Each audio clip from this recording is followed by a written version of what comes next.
to the top off. I'm dripping like hot sauce. I got drink in this clean raw. What's up? Hey everybody, welcome back to your girl show and thank you for tuning in. We got Married to Medicine LA to get into, and I know this video might be coming a little bit late, but I'm not gonna lie, you guys, I totally forgot about it. The Housewives reunion came on and I was just so stuck on that, I didn't even realize Married to Medicine came on after. So now I was able to sit down, watch it, be all caught up and stuff like that. This episode kind of just gave us a little yang, you know, it just gave us a little more underlying tension that is going on between Imani and Jazmin, so we're going to delve into that. Before though, I wanted to say appreciate you guys who have been, you know, returning viewers. I love you, you know, all the support you give me in the comments and stuff like that. Really appreciate it. If this is your first time tuning in girls channel, welcome. Okay, make sure you don't go nowhere without hitting that subscribe button. Okay, join the Juice Box crew, the fam. We do nothing but positive vibes only on this, you know, channel. We talk in the comments, you know, everything over here is just, you know, good vibes only. So welcome to my channel. This is your first time tuning in, but nonetheless, as of right now, let's get into Married to Medicine LA, okay? So we open up the episode picking up with this beef between Britton and Quad, because Quad feels like she always has to be the center of attention. She got in between Imani and Jazmin trying to have their conversation and tried to throw like a little jab, like, oh, you know, nobody's paying attention because they're over there having their little side convos. So Britton's like, bitch, you ain't running nothing over here. Like, we can have as many side convos as we want. Like, you don't run this party.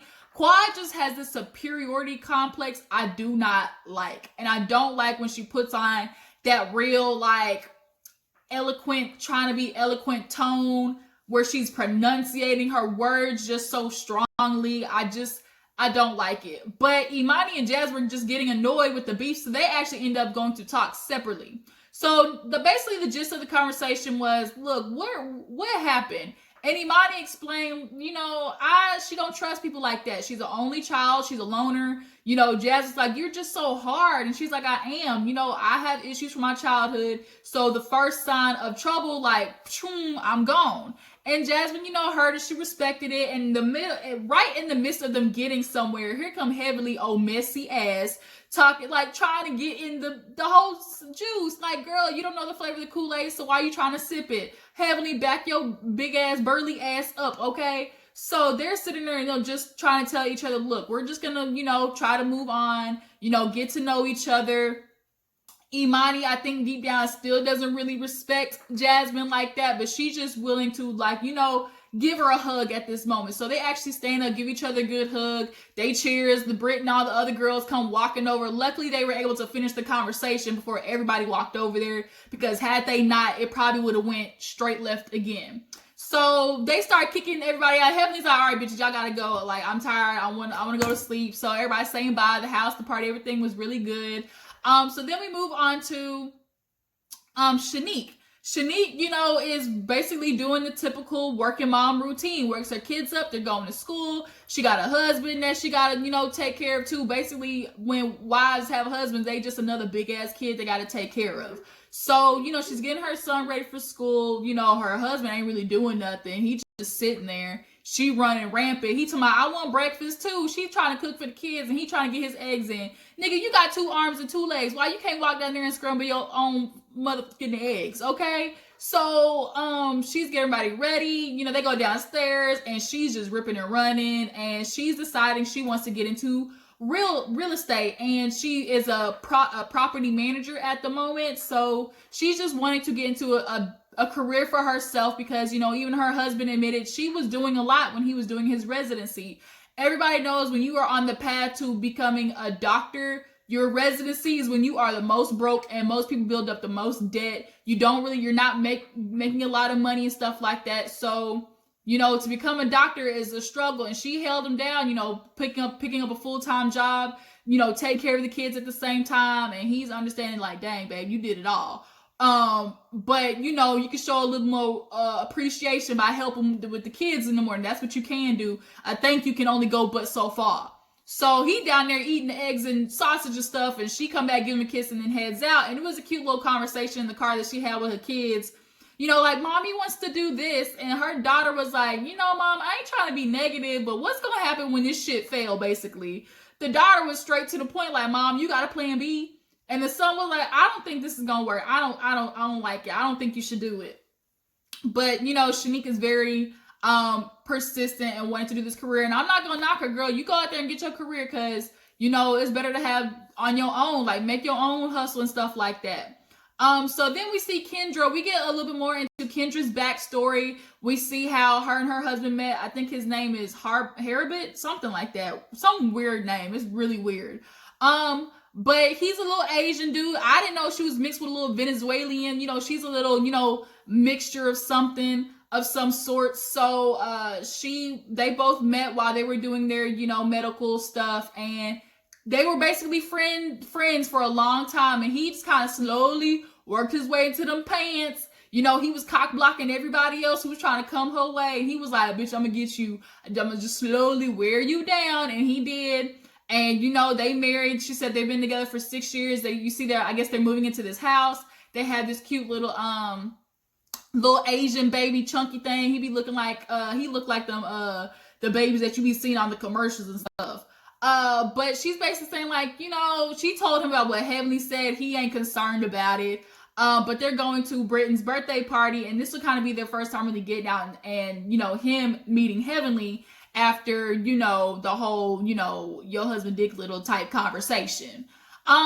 So speaking of Britton, we get to her house and we see this kind of interaction between her and her husband. Y'all, Britton's husband, like everybody's saying, he's one of the finest, house husbands of, the series that be on Bravo. Like, he got the looks, man. He is something to look at.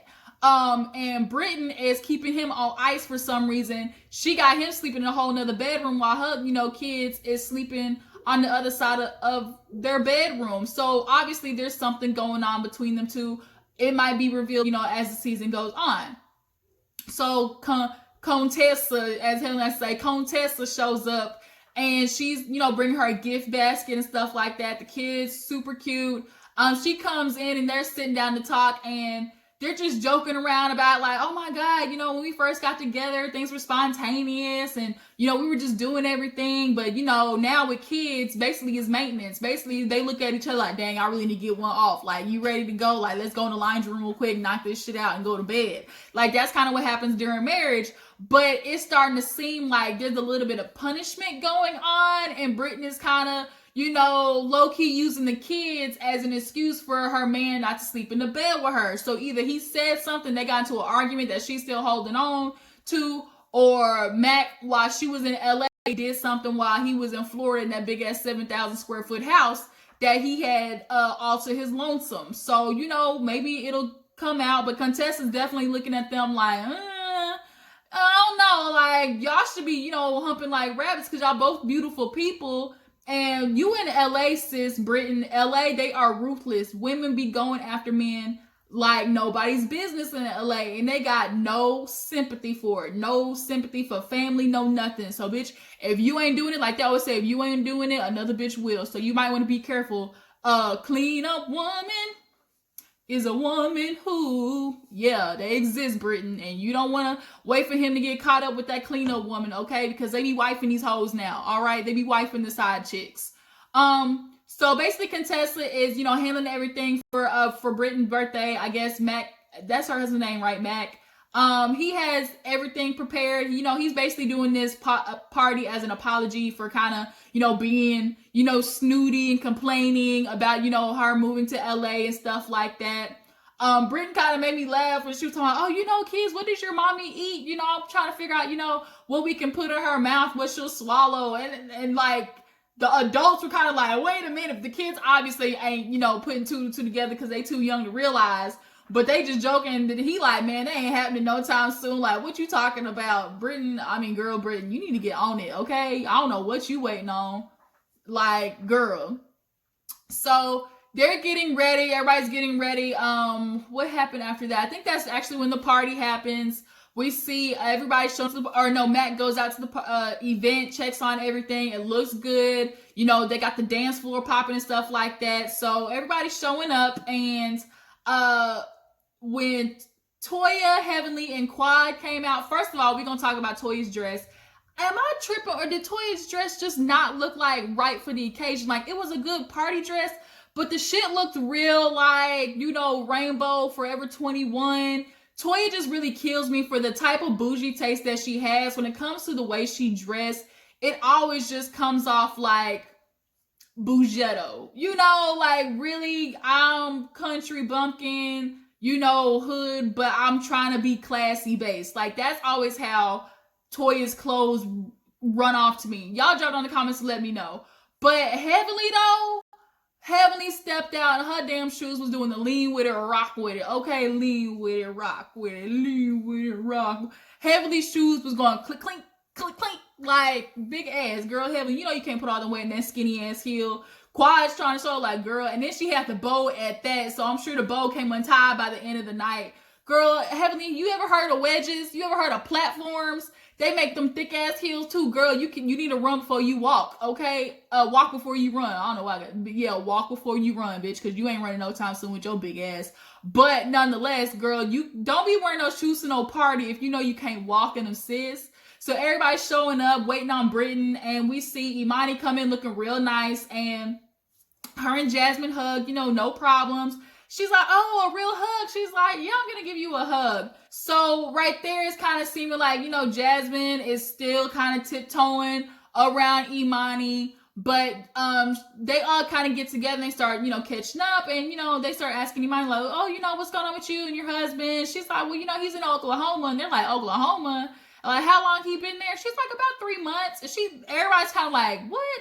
And they're like, well, when do you see him? And she's like, oh, you know, we see each other about once a month. So obviously people in their heads, as usual, are thinking like, bitch, this ain't looking good. Like 3 months, you see him once a month. She's trying to like put a positive spin on it. Like, oh, you know, my son, he's, you know, doing well. I get to have the whole house myself and sprawl out in the bed and everything. She's trying to like put a positive spin on it.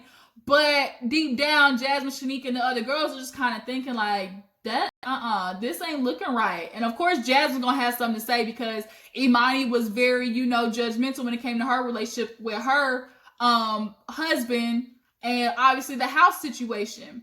So finally, Britton shows up looking real nice after being late, contestant get lost and stuff like that. Everything is good. They have a good party. We see Kendra come with her husband, Harbit or whatever his name is. He says hi to Heavenly and they straight. They taking picture and stuff together. Heavenly like, yeah, he loved them good. He loved him a good old Nubian black queen thick. That's the thing about them foreigners. You know, in America, you know, not to, you know, black women are kind of on the bottom of the totem pole. But if you go overseas, them foreign countries, they love them a good black woman. Nice old, you know, natural body, you know, slim, thick. Sometimes they love just a big old juice BBW in some places. Like them foreigners, they get with it, okay? They love them a piece of chocolate, okay? So, yeah, everything's good at the party. Everybody's dancing. Then Contessa gives a speech basically talking about her and Contessa's relationship. I mean, her and Britton's relationship, how close they are, basically getting through the struggle and, you know, coming out on top, both of them being doctors. Matt gives a speech, you know, in the confessional, and he was like, yeah, you know, I just want to throw this party, you know, everything's going good. I love seeing her happy because, you know, if she's happy, you know what that means? I'm going to get the booty. So I'm just like, oh, like she definitely holding on from him and he's trying to make up for something. Like, I don't know what it is, but he trying to do some good stuff. So he, you know, he trying to, you know, smack it up, flip it, rub it down, turn you around, Britton, do some things. He's trying to hit it from the bike. All right. So Jazmin and Shanique end up going to the side to start gossiping about what Imani said, right? So then Britton comes over and is like, oh, you know what y'all talking about? They're like, oh, you know, Imani just said something real crazy. You know, she said her and her husband ain't been together in 3 months. Now, Britton's already filled in on this info, but of course she's not telling nobody because Britton's a real one, okay? She don't be doing that gossip shit. So she's like, I'm not going to tell them. Like, when Imani's ready to say something, she will. But in the meantime, she was kind of having fun with it, telling them, oh, you know, well, maybe he's just down there. Is he in jail? Oh, my God, could he be in jail? And they were like, oh, my God, like probation or not? Like, and these two, they obviously are just cackle buddies. They love talking about other people's stuff. Like, I'm not really vibing with Jazmin and Shanique that well for some reason. I just do not relate to them. And I don't think a lot of people do actually either. So after the party, everything's good. I think after that, we see they go to, everybody's getting ready to go the next day and stuff like that. Toya ends up heading out and we see that, they do like a little brunch at, Jazmin's thing. So they do a brunch at Jazmin's house. And so that brunch looked good. That was a good old nice country spread, but everybody was laughing at Jazmin like, girl, you got all this food. You ain't gonna eat none of it. they brought the little platter at the party, and she's like, does that have seasoning? And I'm like, girl, where are you getting this idea that seasoning is gonna put weight on you? The last time I checked, a little bit of Tony's, Chachere's, and Lawry's is not gonna make you gain no weight. Like, if you eat some bread and some pasta, yeah, that'll make you gain some weight. But a little bit of onion powder, garlic powder, salt is not gonna kill you, child. And those are the essential seasonings in the household, okay? If you ain't got no onion powder, no garlic powder, no paprika, cayenne, Lawry's and Tony's, those are the essential seasons, just to make a little something shake, okay? But she don't even want no salt, no pepper. Like, girl, Jasmine, I know you trying to stay skinny, but it's not that serious. I cannot eat no bland ass food. Oh my gosh. So, yeah, but back to the brunch. They're all sitting down. It's beautiful outside. They're just talking about, a little bit of stuff. And who was it that brought it up first? I think it was Heavenly. Heavenly was like, girl, I just, I'm not gonna lie, when I see a pretty girl, I just think like, oh, she's not gonna be bright. And obviously that's what Heavenly first thought of Jasmine. She's not gonna be a smart girl. Jasmine has obviously relied on her looks for the majority of her life. It just is what it is. She's played into her role of being that pretty girl and just like, really? Yeah, like she's played into it. But I think being around these girls who are such, in the professional field, she's starting to realize, like, at this point in her life, like, what am I gonna do? Cause, your Scarface nigga just might not be with you that much long after this. So, you need to be able to have a plan B. So Quad out of nowhere is like, girl, I just want to tell you, everything is great, but this is what you need to do. Have waist baskets, flat irons, and it kind of threw everybody off, but her tone, Quad, sometimes it is not up to you to be telling people, their criticisms and stuff like that. I just don't think that was the time to do it. I get if you want to be constructive criticism, tell her, things you want to work on, but it just came across just real, like, snooty based, and I didn't like it. And another thing is, like, Shanique was good with trying to turn it around, telling her, like, oh, it's good to have your friends tell you stuff like that. But everybody else was like, bitch, you ate here for free. You stayed here for free. Like, what you complaining for? Because you didn't have no damn trash basket in your bathroom. Girl, take your ass downstairs and throw it away. Now, if I'm not mistaken, concierge business is not like a hotel business. Like, they're not supposed to provide, flat iron, blow dryer, like all that type of stuff. Like, from my understanding, concierge is just like the amenities. Like, you get your house, you get your rent-a-car, you get, your activities planned. Like, that's what I'm thinking concierge business is. But then, they get on Imani after Britton was talking about, thank you for the party and stuff like that. And, obviously the conversation that happened there, they get on Imani kind of being closed off. You need good friends. And Contessa asked Imani, like, girl, are you the type to be like, oh, I just really need a friend right now? She's like, no, like, I was an only child. I've been a lone wolf. I'll be the one to be like, I'm fine. And so now Jasmine obviously is taking that in and kind of going like, yeah, you say you're fine a lot, like you're okay. And she's calling everybody a hypocrite, saying, oh, y'all are just being so soft with Imani, but when it came to me, y'all were all on my ass, being such critics and stuff like that. How dare y'all, Imani's such a hypocrite. And it's like, bitch, no, the freak she ain't. First of all, we know who Imani's husband is, okay? We've seen him in the flesh and blood. We know his profession. We can put two to two together and get 4. Bitch, your equation when it comes to your husband is 3x plus 5y minus 6. Like, nobody knows what the hell your whole situation is. You got this big ass lavish house.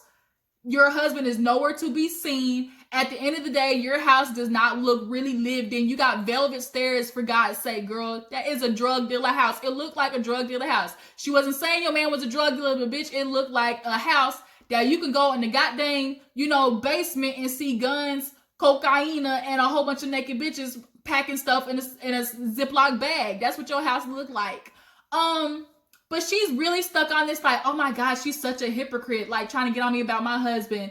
Bitch, we don't know who your husband is. We don't even know the real name of your child, for God's sake. Like, Jasmine, miss me with that. So now we see, after that, Britton take Imani out, and she's kind of telling her about how, girl, you're going to get some pushback over what you said last time, especially with what's going on with you.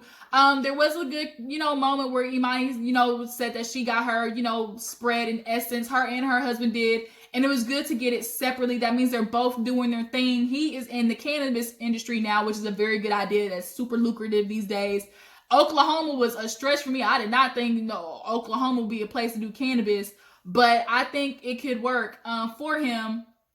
But of course, the irony is her nigga's a drug dealer when she just so-called accused Imani's husband of being a drug dealer. So now I think once Imani sees that, that is going to be hook, line, and sinker for the unnecessary drama for the rest of the season. Because now we see after that, Jazmin and Shanique, who in this scene, it just made me realize who she really is.